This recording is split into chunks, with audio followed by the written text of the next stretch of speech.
Գյորջյան Կասկադ 60 ամիս փուլային վճարում բազմաթիվ առավելություններ։ Շնորհակալություն Տիկին Վարդանյան, նախորդ ճեպազրույցի ժամանակ ձեր խմբակցության անդամ պարոն Կարնիկ Դանիելյանը հայտարարեց, որ դուք նույնպես սոցիոլոգիական ներքին հարցումներ եք արել եւ բավականին լավ արդյունքներ եք արձանագրել։ Ինչն է պատճառը Տիկին Վարդանյան, որ չեք հրապարակում այդ հարցումները, եթե այդքան բարենպաստ պատկեր է ձեզ համար ձևավորվել։ Երկրորդ հարցը վերաբերում է ձեր ընդդիմադիր գործընկերների կողմից ձեր հասցեին վերջին շրջանում ակտիվացած կոշտ քննադատությանը, վստահ եմ հետևել եք հատկապես երրորդ նախագահի թիմից ձեզ ուղված կշտամբանքներին, որ դուք մասնակցելով խորհրդարանական ընտրություններին պառակտում եք ընդդիմադիր դաշտը, ավելին փոշիացնելու եք ընդդիմադիր բևեռի ձայները։ Այս կշտամբանքներին ի պատասխան ինչ կասեք եւ երեք ձեր մեկ այլ գործընկեր պարոն Իշխան Սաղաթելյանը ենթադրում եմ հայրենադարձների հետ երկրորդ նախագահի հետ հանդիպման շրջանակներում հայտարարել է, մեջբերում եմ, հստակ հայտարարել ենք, որ ընդդիմադիր դաշտում մենք չունենք թիրախներ, մեր թիրախը օրվա վարչախումբն է, իսկ ընդդիմադիր դաշտի ուժերը մեր գործընկերներն են, պայքարի ընկերները։ Բայց հաճախ մեր այս կոչը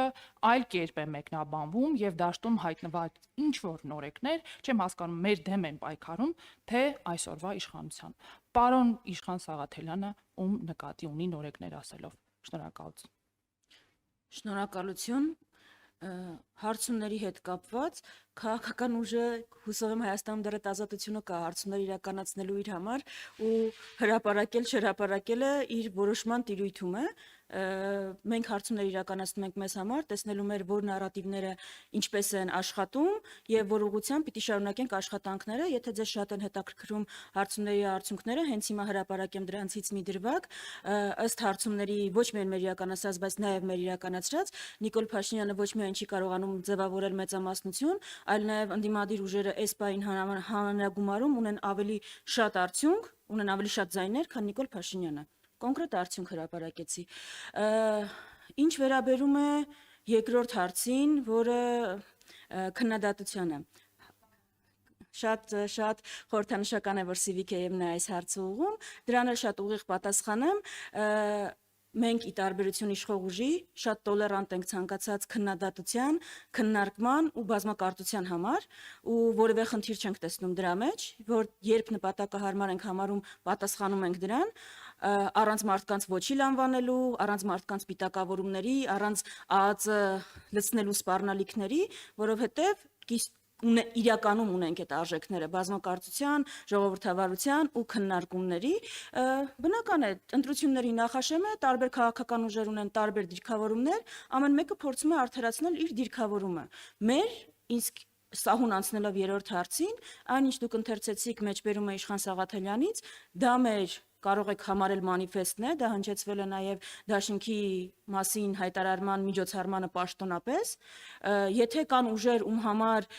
դաշտում լինելու մնալու համար թիրախ պիտի լինեն ընդդիմադիրները, երևի կան այդպիսիները, մեր համար ընդդիմադիրները թիրախ չեն, մենք կարծում ենք դա ուժերի վատնում է այդ ուղղությամբ որևէ ջանք դնելը, կենտրոնացած ենք բացառապես իշխող ուժի վերարտադրությունը կանխելուն, մեր ամբողջ ջանքերը այդտեղ են ուղղված, եթե կհնչի այնպիսի